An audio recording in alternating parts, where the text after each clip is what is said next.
say that about somebody that sat here just before me, but he did a terrible, terrible job. That war should have never happened, the war between Russia and Ukraine. Frankly, October 7th should have never happened. Israel, that should have never happened. What happened there should have never. Inflation should have never happened. Afghanistan should have never happened. The way they got out, not getting out, but the way they got out.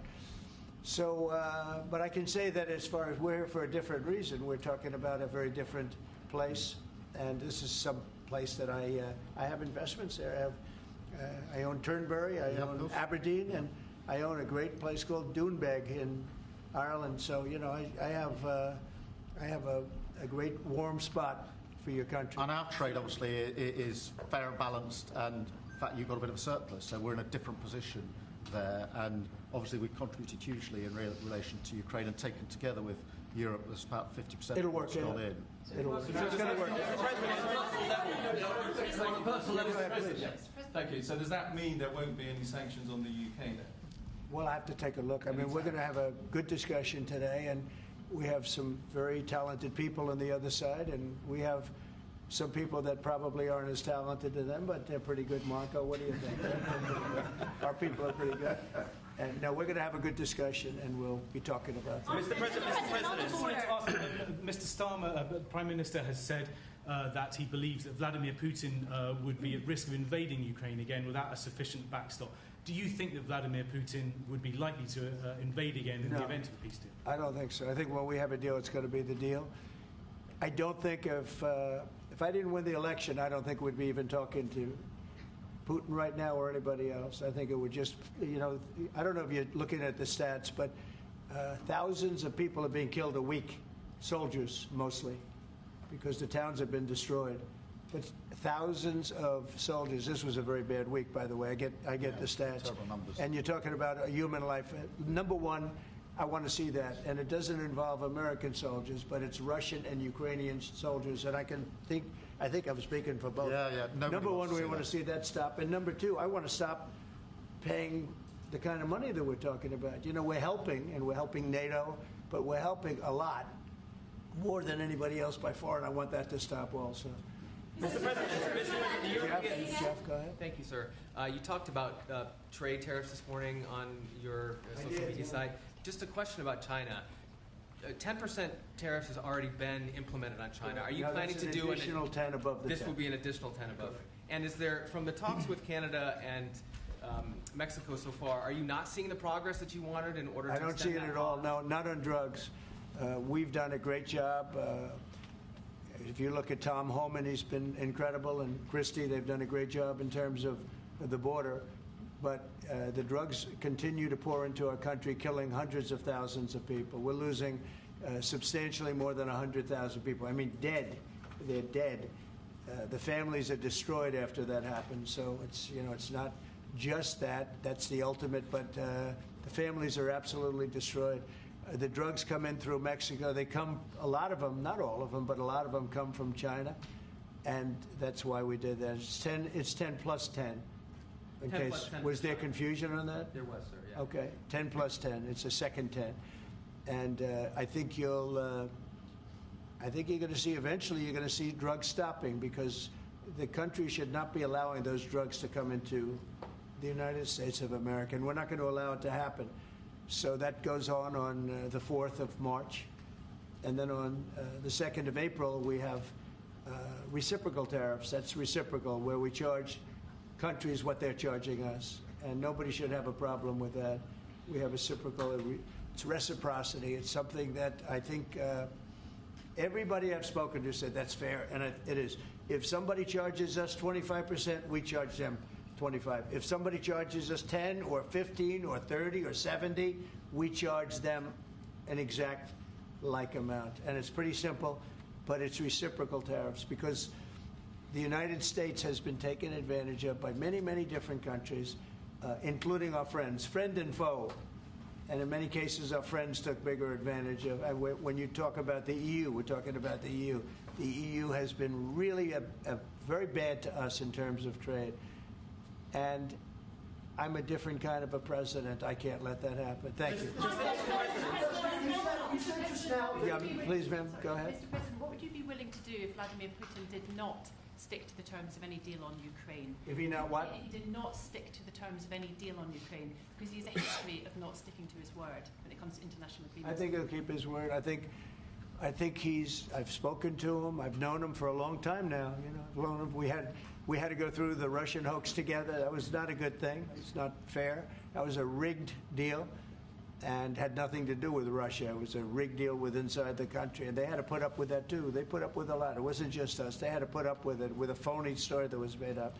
I've known him for a long time now, and I think he will. I don't believe he's going to violate his word. I don't think he'll be back. When we make a deal, I think the deal's going to hold. Now, they're going to have security. You're going to have security. Yep. You're going to have soldiers. I know France wants to be there. The president has said he wants to have soldiers there. I don't think we're going to even be necessary, but I don't think there'll be any problem with keeping the deal with the security. We're going to discuss that. You want to say something? No, I was just going to say, I mean, the deal, if we get it, is going to be hugely important. I don't think it would have happened if the space hadn't been created for it by yourself. But if there's a deal in, we've got to make sure it's a deal that lasts, that is not temporary, but lasts, and that's why we need to make sure that it's secure, and we've lent in and said we'll play our part, and we've talked and we will talk about how we work with yourself, Mr. President, to ensure that this deal is something which is not violated, because it's very important that if there is a deal, we keep it. And that will be, and I think I could say that will be the easy part. That's the part we look forward to, because putting security there, that's the part we all look forward to. That's easy. The difficult part is getting the deal made. So, but I think we've come a long way. Did you have something? Yeah, on a personal level. He's got such a nice face. Oh. He's smiling. But watch, he'll ask a total killer first. Those are the I've known ones. him a long time. They're the ones that get you. No, he looks like a nice On guy. a personal level, Mr. President, what do you get on most? What's your common ground with Sir Keir Starmer? Because you're both from different political backgrounds. It's true. I think I can say this because we've known each other now really for a little while. This is not our first meeting, as you know. He loves his country, and so do I. That's our common theme. He loves his country, and I love our country. And we also have two countries that have gotten along for the longest period of time. Right? Number one ally on each side. And we have good. France and Australia, we have a lot of good ones. But we've had a long-time relationship, a long time, hundreds of years. And we like each other, frankly, and we like each other's country, and we love our country. And I think that's our common thread. Okay? Mr. President, the Europeans... Yeah, please. On tariffs, you just said with China... Who are you with? I'm with The Independent. Oh, that's good. It's on tariffs. You just said with It's China... independent, yeah. we charge them. We charge them as in we charge China, but the tariffs are paid eventually by American importers and consumers. No, they're not. No, I think they're paid for by the country. But, you know, look, we can get into that. I put a lot of tariffs on in my first term, and we made tremendous amounts of progress because of those tariffs. China paid us hundreds of billions of dollars, billions. We never had because they took advantage. And President Xi's a friend of mine, but he knows better than anybody took advantage of our country. He took advantage of presidents that didn't know what they were doing. And they expect them. They actually expect them. The smart countries expect them from me because they know me and they know our country. But they got away with murder for decades, and we just can't let that happen anymore. Behind you, please. That's very kind, Mr. President. It sounds as though one of you completely trusts President Putin and one of you doesn't trust him an inch. Have I got that right? And why do you trust him? Look, you know, it's trust and verify. Let's call it that. And I think we both can be that way. You have to verify because you never know what's going to happen. I know a lot of people that you would say no chance that they would ever deceive you, and they're the worst people in the world. I know others that you would guarantee they would deceive you, and you know what? They're 100% honorable. So you never know what you're getting. No, I have confidence that if we make a deal, it's going to hold. Mr. President, on fentanyl, Mr. President, less than 1% of all fentanyl that comes into the U.S. is apprehended at the Canadian border. So why use fentanyl as a reason Because they should to be impose apprehending tariffs much on more. They're only apprehending 1%. You're right about that. It's a little more than that. But they should be apprehending much more because a lot comes through Canada. And as Mexico gets stronger in terms of the border, it goes up to Canada, and a lot of drugs are coming in through Canada. We can't have that. Mr. President, Yeah, go ahead, please, in the back. Is there anything you can say tomorrow to President Zelensky to reassure him that his country's war hasn't been in vain and its sovereignty is not going to be threatened by any deal with Russia? Well, you know, he's coming. Perhaps he's already on his way. And we're going to be signing the deal together, probably in front of the media. And we're going to be having a good conversation. No, we want to work with him, President Zelensky, she said before. We want to work with him, and we will work with him. I think the president and I actually have had a very good relationship. It maybe got a little bit testy because we wanted to have a little bit of what the European nations had. You know, they get their money back by giving money. We don't get the money back. Biden made a deal. He put in $350 billion.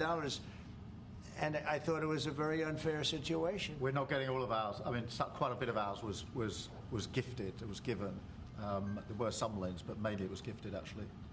Mr. President, the Europeans want Ukraine to be part of NATO as part of this deal. Are you willing to budge on that at all, or is it a firm? Well, I could be very nice and say, oh, well, we'll work to it. Look, it's not going to happen. It's just not going to happen. That's what started this whole thing. Biden said that, and all of a sudden the gun started. That was one of the primary reasons it started. And this was long before President Putin. They never said it was an impossibility. So we can say, oh, gee, well, we'll try. But that's something that's just not going to happen. And then the other question I ask is about the land. Will you get your land back? Well, they've fought long and hard on the land, and you and I will be discussing that. And we're going to certainly try and get as much as we can back. But on the NATO, it's just not, that's not going to happen. Yeah, please. Mr. President, you talked about having common ground with Keir Starmer, but there are things you disagree on as well. You described Zelensky as a dictator. He describes President Putin as a dictator. Do you see that as a problem? The relationship between President Zelensky and President Putin is not a good one. You've noticed, right? It's not a good one. It's not a good relationship. And we're going to have to try and work something out. Sometimes that happens. I get along with both. I have a very good relationship with President Putin. I think I have a very good relationship with President Zelensky. And now we're doing the deal, and we're going to be in there. We're going to be actually in there and digging our hearts out. And hopefully, we need the rare earth, and we have some here, but we don't have enough. Our economy is very strong, and we need a lot of things that in some cases we don't have here.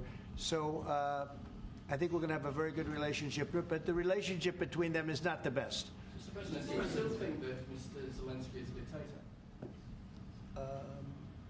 Did I say that? I can't believe I said that. Next question. Sir, will you be discussing August, sir? Yeah, please, go ahead. Yeah, sir. George Parker from the Financial Times. Can you see any situation where US forces could be deployed as a backstop in a peacekeeping operation in direct confrontation with Russian forces? Well, there is a backstop thing. First you're going to have European countries because they're right there. We're very far away. We have an ocean between us. But we want to make sure it works. So I don't know when you say backstop. You mean a backstop psychologically or militarily or what? But we are a backstop because we'll be over there. We'll be working in the country. We're going to be. That's a great thing economically for them because, when you talk about economic development, we're going to have a lot of people over there. So we'll be working in the country. So I just don't think you're going to have a problem. I think when we have an agreement. You can say whatever you want about security, who's going to do it, and that's going to be a very pleasant conversation. The hard conversation is, will we have an agreement? And I think the answer is yes. I think Russia will agree, and I think that I really believe Ukraine will agree also. So will you discuss August as well? Just to follow up on that, if British troops are in Ukraine keeping the peace and get attacked by Russia, will you come to their aid? If the British people are in Ukraine and they get attacked. If British soldiers in Ukraine. I've always found about the British, they don't need much help. They can take care of themselves very well. You know what? No, it sounds like it's evasive, but it's not evasive. The British have been incredible soldiers, incredible military, and they can take care of themselves. But if they need help, I'll always be with the British, okay? I'll always be with them. But they don't need help. You look at their career. You have done very well over the years, haven't you? We have. I'm very proud of our country. And but we've also always been there backing each other up between our two countries. That is why this is the greatest alliance for prosperity and security I think the world has ever seen. Whenever necessary, we've absolutely backed each other up, and that's at the core. Could you take on Russia by yourselves? Well... All right, one or two more. Yes, ma'am? In his remarks at the Munich Security Conference, Vice President Vance condemned free speech violations in the UK, particularly. Could you respond? What is your message? I have an idea. We have the man right here. Come on. Let's go, JD. We're putting you on stage. Great. Look, I said what I said, which is that we do have, of course, a special relationship with our friends in the UK and also with some of our European allies.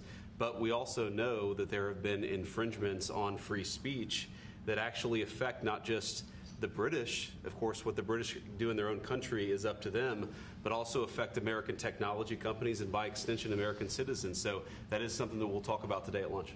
We've had free speech for a very, very long time in the United Kingdom, and it will last for a very, very long time. Well, no, I mean, certainly we wouldn't want to reach across US citizens, and we don't, and that's absolutely right. But in relation to free speech in the UK, I'm very proud of our history there. Will you discuss AUKUS, though? Will you be discussing AUKUS with the Australians and the Brits? Will you be discussing AUKUS with the Prime Minister, sir? What does that mean? AUKUS, the Australia-US Defence Alliance. Yeah, well, we'll be discussing that. We've had another great relationship, and you have too, with Australia. Yeah. We've had a very good relationship with Australia, please. Mr. President, while we have the Vice President here, are you both disappointed that the AfD didn't come first in the German elections, given your previous support for them? No. Whatever happens with Germany, look, the relationship has been very strong with Germany, but we'll have to see what happens. They have a lot of things going on right now. We'll have to see. No, I'm not disappointed about anything. If anything, you would say that the group that we would be most opposed to lost, but we got along with them also. We have a very good relationship with all groups in Germany. Former Blackwater CEO Eric Prince was on our channel News Nation. He was talking about his proposal to use private forces to assist in deportations. Have you read that proposal, and do you support it? No, I haven't seen it. I don't think it's necessary. Our people are doing a phenomenal job. I wouldn't be opposed to it necessarily, but I'd go to our military people, and I'd go to Tom Homan and Christie. I'd go to the various and ask, but I don't see it as being. We're doing unbelievably in getting people out, getting criminals out, people that should have never been here, that the Biden administration with their stupid open borders should have never allowed. They came in from prisons and jails and mental institutions, and gang members and drug dealers coming into our country like this. We're getting them out, and we're doing really well. I mean, the level of effectiveness has been incredible. Everybody's talking about it. How about one more? Mr. President, you've asked. Mr. President, one on the Middle East. Go ahead. You look so nice. Here we go. Here's the kill. Mr. President, are there areas specifically of Ukraine that you're talking about in giving back, specifically Crimea? Have you gotten to those details yet on such an agreement? Well, you mean the areas that were taken? Yes. There are a lot of areas that were taken. Yeah, we've talked about it. A lot of the sea line has been taken. And we'll be talking about that, and we're going to see if we can get it back or get a lot of it back for Ukraine, if that's possible. We'll be seeing about that, okay? Thank you very much, everybody. Thank you, Chris. Thank you very much. Chris. Appreciate it. We're headed out. Thank you. Thanks, guys. He's answered 1,009 Thanks, questions the first 30 days. Number 2 is Obama, 180. The first 30 days.